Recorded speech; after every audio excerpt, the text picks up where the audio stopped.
Hello there and welcome to this Tuesday edition of Jamaica Magazine. I'm your host, Adrian Atkinson. We do hope that you're enjoying the reggae festivities as we draw closer to closing out the month of February.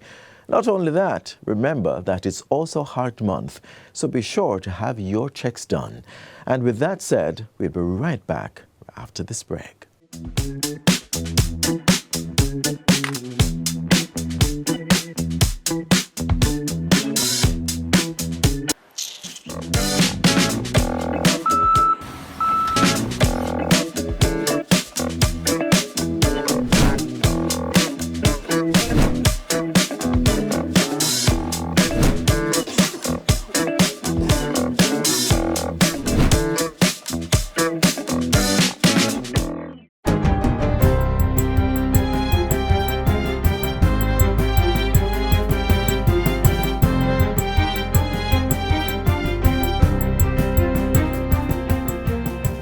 Good day, I'm Theodore Henry, and this is your JIS News for Tuesday, February 24, 2026. The Ministry of Agriculture is assuring that it continues to closely monitor egg supply and overall market conditions to ensure local farmers and consumers are being protected while limited egg importation remains in place to fill supply gaps caused by Hurricane Melissa. The ministry's statement comes in response to recent comments in the media by the Jamaica Egg Farmers Association about the continued waiver on import duty, additional stamp duty, and GCT for imported eggs. The measure was scheduled to come to an end on February 28, but based on current production data and recovery projections, an extension of the waiver is being sought until the end of May 2026 in the first instance. The ministry says this is to ensure full market recovery and price stability, as production data confirm that output for the first half of 2026 is projected to be 30 to 40% below the last 5 years' average production levels. Additionally, monthly output is not expected to surpass 2025 levels until August 2026. National egg output was substantially reduced after the loss of approximately 400,000 laying hens during Hurricane Melissa. This compounded the recovery that was still ongoing from disruptions caused by Hurricane Beryl in 2024. In addition to the lower than normal supply, the Agriculture Ministry points out that there have been upwards of a 20% increase in the recommended prices for branded and unbranded eggs since Melissa. The ministry asserts that the targeted and time-bound intervention for limited imports has helped and will continue to moderate prices while domestic production capacity is being restored. But egg farmers are being assured that their livelihood and economic viability are of paramount importance, hence the continued monitoring of market conditions. The Ministry of Health and Wellness has raised the standard of maternal care in Jamaica with the introduction of new emergency obstetrics protocols. The newly developed maternal health guidelines were formally handed over to obstetrics teams serving public hospitals last week. We recognize the immense burden of risk women are exposed to when receiving care during childbirth, and those faced by newborn babies in the first few weeks of their lives. It is our desire to ensure the best service in maternal and newborn care and to improve outcomes and all involved. The protocols were crafted by a committee led by maternal-fetal medicine specialist Dr. Leroy Campbell. They addressed the leading contributors to maternal morbidity and mortality in Jamaica, including postpartum hemorrhage, hypertensive disorders of pregnancy, venous thromboembolism, sepsis, cardiac disease, sickle cell disease, and obesity. In 2024, Jamaica recorded a preliminary maternal mortality ratio of 133 per 100,000 live births, a sustained decline from 211.3 per 100,000 at the height of the COVID-19 pandemic in 2021. The United Nations Sustainable Development Goal SDG 3 calls for reducing the global maternal mortality ratio to less than 70 per 100,000 live births by the year 2030. The Northeast Regional Health Authority, NERA, is reporting significant improvements in primary health care delivery in St. Mary following renovation works at the Oxford Community Health Centre. NERA Board Chair Laura Heron made the disclosure during the recent official handover of the facility. The newly renovated centre serves residents of Oxford, Freehill, Baileysville and surrounding communities. It was upgraded through a $47 million investment by the Ministry of Health and Wellness. Mrs. Heron says the renovated Oxford Community Health Centre has already begun to deliver tangible benefits since services resumed in August 2025. The upgraded facility has enhanced access to primary health care for the surrounding communities and the patients, with a renewed focus on quality and efficiency. We have expanded our range of curative services to better meet the needs of all who walk through our doors. Key improvements to the health centre include expanding operational services from 1 day per month to 5 days. Enhancements have also been made to the waiting and consultation areas, clinical rooms, bathroom facilities, and staff amenities. A new car park, perimeter fence, and retaining wall were also built, improving accessibility at the entrance. Health Minister Dr. Christopher Tufton says the upgraded centre reflects the standard the ministry seeks to establish across the island. What you have here compares to any other health centre anywhere in Jamaica. And it is the standard vision that we're trying to promote. We want our primary healthcare facilities to be credible, so people don't walk past it to go down into the town centre. They stop, and the people who work in it, in these facilities, they must be motivated to come out to work when it's working time, feel comfortable within the environment. Still on health, the Mandeville Regional Hospital has received a major donation of 44 beds from the Shaggy Make a Difference Foundation and the Project Cure Foundation. The items were delivered on Saturday, and Chief Executive Officer of the hospital, Alwyn Miller, says they will be utilized throughout the facility. The immediate focus is the replacement of some beds on the medical ward, as well as providing additional beds. So these beds will go a far way in terms of providing the appropriate accommodation to make our patients more comfortable while they are here and in our care. We want to thank Shaggy Foundation, Project Cure, Mrs. Rebecca Burrell, and all the other partners who have made this possible today. Data from the Ministry of Education shows a marked improvement in student attendance, with rates rising to 95% following the implementation of the National Rural School Bus System. The revelation was made by Minister of Energy, Transport and Telecommunications, Darrell Vaz. He was giving an update on the Rural School Bus Program during a recent press conference at the ministry's New Kingston offices. Punctuality 90%, student safety almost 100%, and student off-campus loitering reduced by over 10%. These early indicators demonstrate the program's positive social impact.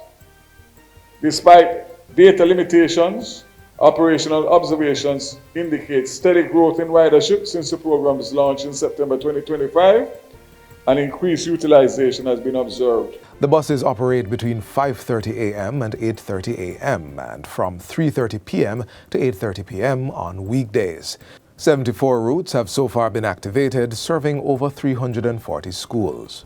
Once fully implemented, the National School Bus Program is projected to benefit students requiring transportation support among a school population of 300,000 students enrolled across 883 infant and primary and secondary schools in 13 parishes. This includes 604 rural schools, 8 special education schools, and 271 underserved urban schools outside of the KMTR. And finally, a gender-based violence mobile app will be launched this year. The app will provide discreet access to emergency help, legal information, and support services for victims. Governor General Sir Patrick Allen outlined the plan during his recent throne speech to Parliament, highlighting that gender equality remained a priority for the government. A full review of the Domestic Violence Act is underway, supported by expanded shelters, intervention centers, and 24-hour hotlines. The move forms part of ongoing efforts by the government, primarily through the Ministry of Gender, to eliminate domestic violence. And that's it for JIS News Today. I'm Theodore Henry. Thanks for watching.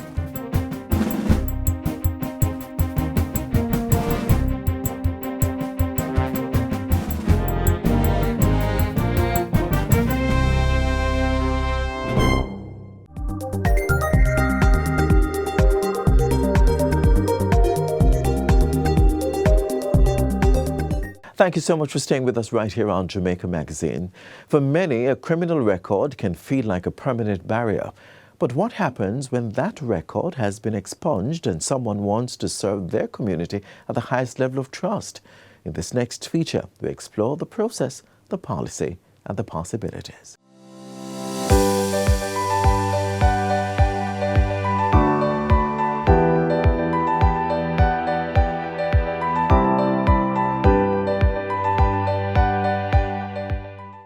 Imagine you've to turn your life around after a mistake that led to a criminal record.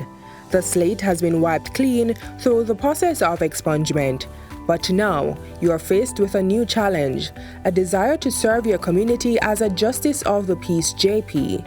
However, one question lingers in the back of your mind. Will my past, though officially legally erased, still haunt my future?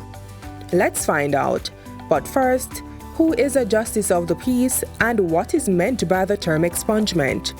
A Justice of the Peace, commonly referred to as a JP, is a person of unquestionable integrity who seeks to promote and protect the rights of individuals. JPs are essential figures in the community, serving in various capacities that include witnessing documents, serving as lay magistrates, and playing crucial roles in the legal and judicial system. Now let's talk about expungement. This term refers to the process of having a conviction removed from one's criminal or police record after a specific period has elapsed and certain requirements have been met. It's a legal way to ensure that past mistakes don't define your future. If you're looking to become a JP, here's the first step in the application process. You may apply by first going on the Ministry of Justice's website at moj.gov.jm, and you can download the application to become a Justice of the Peace. If you do not have access to the internet, then you may visit the custos in your parish and access a form. We also have the application forms at our justice centers, or you may come to the Ministry of Justice at 61 Constant Spring Road to get an application form. Once you have the application form, you'll need to gather the necessary documents. So you have to be able to establish your age, your date of birth. And so you need your birth certificate.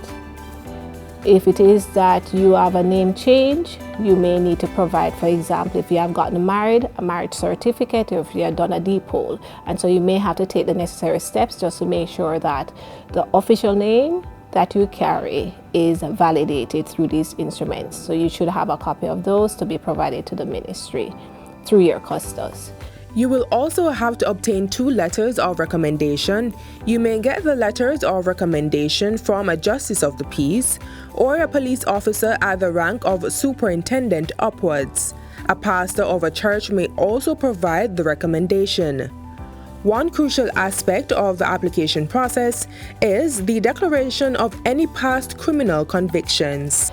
But what the government of Jamaica has done through the Criminal Records Rehabilitation of Offenders Act under Section 25, what it speaks to on the legal status, and I prefer to read the exact language of it. It says, a rehabilitated person shall, in relation to any expunged conviction for all purposes in law, be deemed to be a person who has never been charged with, prosecuted for, convicted of, or sentenced for the offense to which that conviction relates. Once the record is expunged, there is no need for you to make that indication on the form. So simply put, having an expunged record does not stop you from becoming a Justice of the Peace, but it's important to take the necessary steps to ensure you have a clean record. And so even though the steps would have been taken, approval given, and the records are expunged, if they do not take the additional steps to pay to the criminal records to have a clean record, the possibility of traces and evidence of them having been convicted could have implication. Assuming you've taken the proper steps and have a clean record, now with the JP application form completed and submitted to the relevant custos, what's next?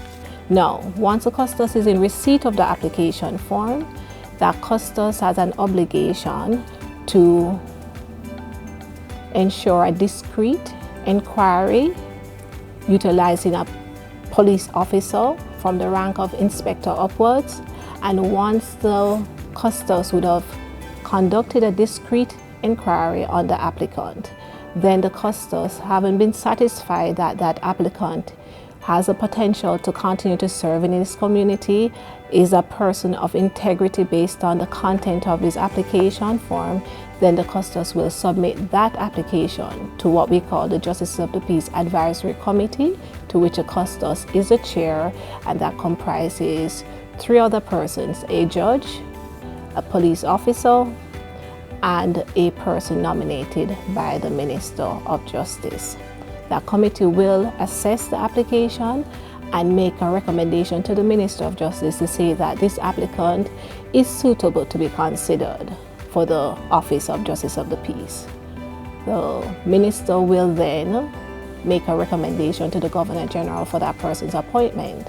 But before the minister makes a recommendation to the Governor General, the applicants are required to complete a training program at the Justice Training Institute. It is 18 hours contact to introduce them to the Office of Justice of the Peace and the requisite legislations that they will have to be mindful of that empowers them to carry out their functions. becoming a Justice of the Peace is a process that requires dedication, integrity, and a commitment to serving the community.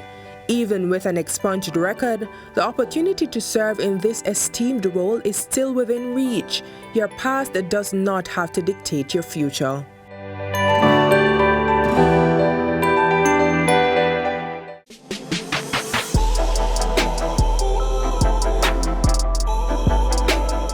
Divorce is never an easy decision, and for many Jamaicans, understanding the legal process can feel overwhelming.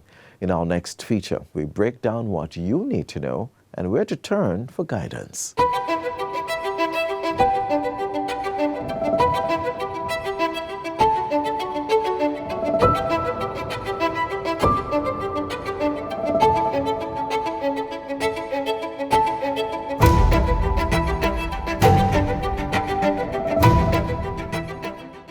A divorce is the formal termination of a marriage, which includes property distribution, support payments, and child custody arrangements. While often dramatized in TV shows, the process can be simple.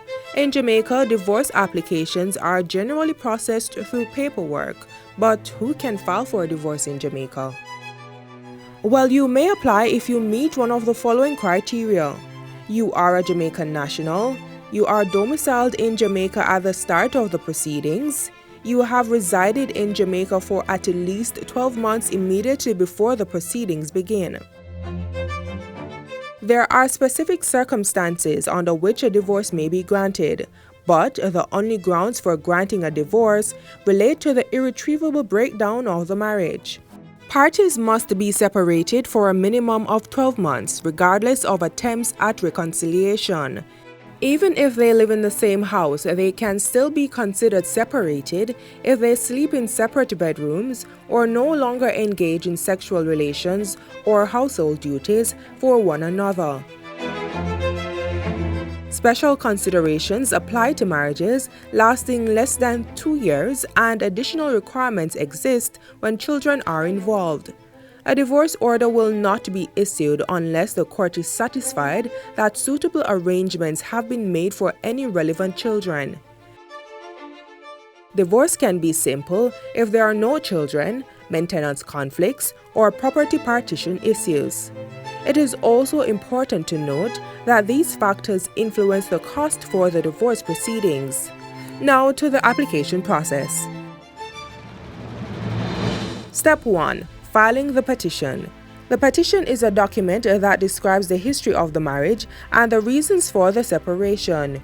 Once drafted and filed by your attorney to the Supreme Court, the registrar reviews it and certifies it as a true copy, affixing the court's seal.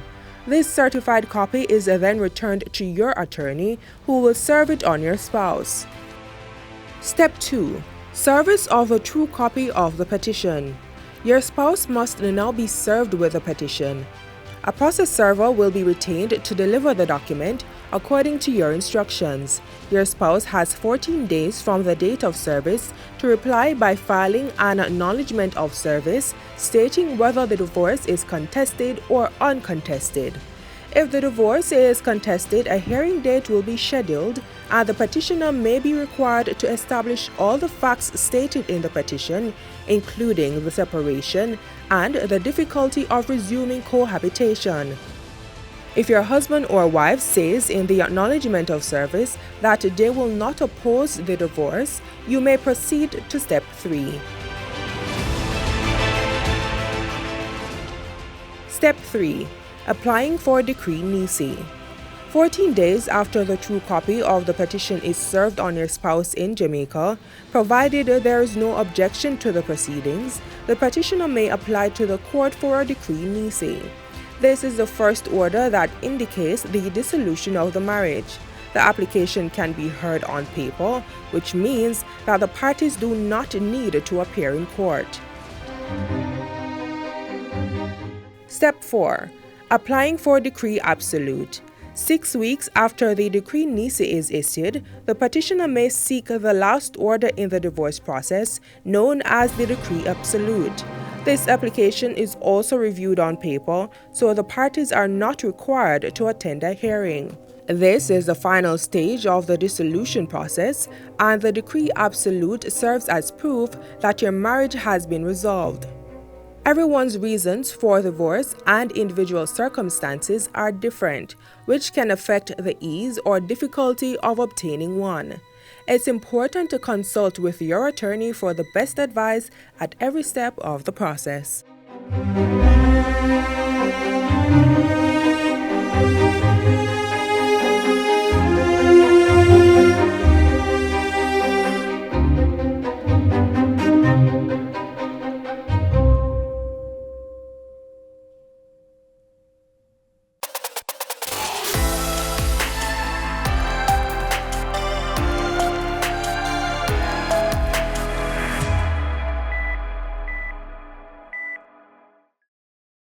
And finally, a story of resilience, strength, and survival. A heart attack survivor shares her journey. As we continue to observe Heart Month, let's watch together.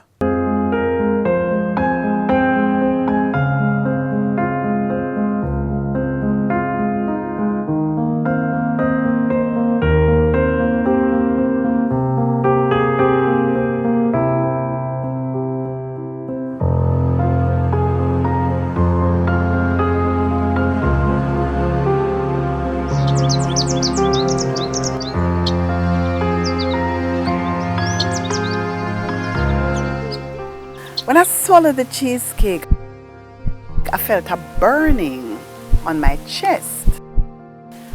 And I said, what was that? I said, I wonder if it's what I had for lunch today. That was the first sign that something was wrong for theatre and media practitioner Rosemary Morris-England, who had a heart attack in 2017. Little did she know that while she was hanging out at a friend's home and enjoying some delicious food, that disaster would strike. And nothing could have prepared her for what came next. I started to feel a burning in my back, like in my rib cage, around the back in between the two shoulder blades. So I told him to loosen my bra. And was one big joke about how the llama burned me till it all reached around my back. Then I felt an urgent need to go to the bathroom. When I went to the bathroom, the burning got worse. I realized that my hand was numb.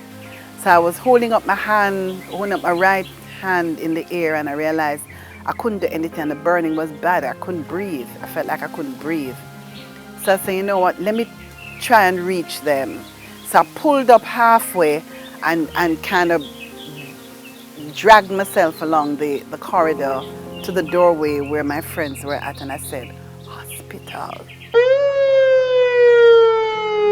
Cut the long story short is that I had a major heart attack, and they sent my blood samples down to check what they call the troponin levels, which is what tells you what is happening with your heart.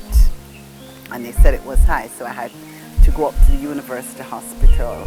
Luckily, my brother was there at the time. He works in the MRI unit, or worked in the MRI unit, and facilitated them to give me some fast attention. Health experts say family history is one of the key factors in heart disease. Consultant cardiologist Dr. Lisa Hurler-Clark explains more about this connection. 90% of patients with hypertension are what we call primary hypertension, meaning that there is no real reason for it. It's most likely family history. And maybe 10% are what we call secondary hypertension, meaning that we have a cause, for example, kidney problems or a blood vessel problem that caused the blood pressure to be elevated. So that 10% is a small number of patients with hypertension. So the majority of patients with hypertension in Jamaica, it will be because of genetics, family history. I knew my mother had heart problems. I knew my grandmother had heart problems, but never in my wildest dreams did I think that this would have happened to me. Having survived the heart attack, Rose's journey to recovery began, and with the support of her devoted family and her medical team, she made the necessary lifestyle changes that would see her on her way to recovery. And I started physiotherapy, and I went to the gym, and I started doing gym work, and I started the fight back. And by March, I was able to go and do a very first presentation. I think it was a workshop, an actor's workshop. And by the end of that year, I did a one-woman show, The Marilyn Story. Opening night was 3 hours on stage, me won. Doing the Marilyn Story. So I'm saying all of this to say that not because you have a heart attack, not because you have been faced with any kind of medical crisis, it means that you give up on yourself. You need to find out what is the road to recovery, and you need to work on that. So I changed my diet, I stopped eating meat. You know, people say vegetarian diet boring. Well, me decide me go find all kind of exciting ways to make the food nice because me love food. And yeah, it has just been just an awesome time of self-discovery, of recovery, of realization, of even aligning myself a lot more spiritually, because I do think that God saved me for something, you know? He saved me for something, because I came that close. Rose's story is a powerful one, showing that heart health awareness, family history, and a healthy lifestyle can make a difference. If you or someone you love is at risk, now is the time to act. Persons should visit their doctor 2 to 3 times per year to have their blood pressure checked. Right? And if they have a family history of hypertension, you may want to go more frequently, or you may want to start getting measured earlier than that.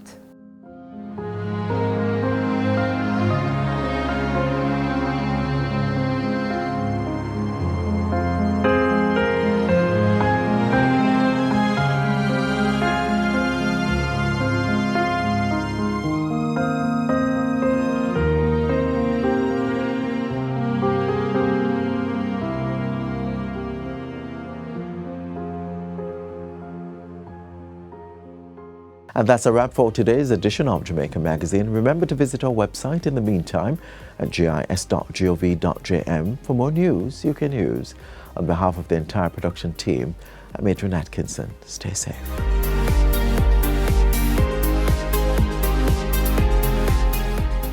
This has been a production of the Jamaica Information Service, the voice of Jamaica.